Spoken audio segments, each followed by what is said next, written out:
So here I've got 3 8-inch round vanilla cakes. We have to take the domes off, and we're also going to cut them in half. So we got to take the domes off so we have level layers. I'm actually going to start by just digging in a little bit on the side, keep my arm as straight as possible over here, and then I'm going to turn with my hand. This will keep it level all the way around. Like a turntable. I'm like a DJ. I'm not a DJ. So then we'll cut into it little by little.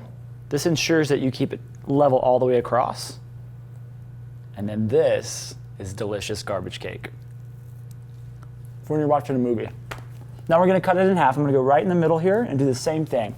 Keep my arm tucked, spin the turntable. The cake is really good. You could do just 3 layers if you want. I'm gonna do 6 because frosting. More frosting, the better. All right, so we got 2 layers here. Do the same thing to the other 2. I used to work in a bakery.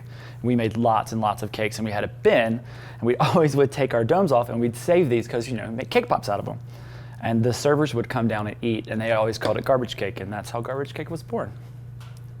It doesn't really go in the garbage. That's profit right there. You can make cake pops out of that.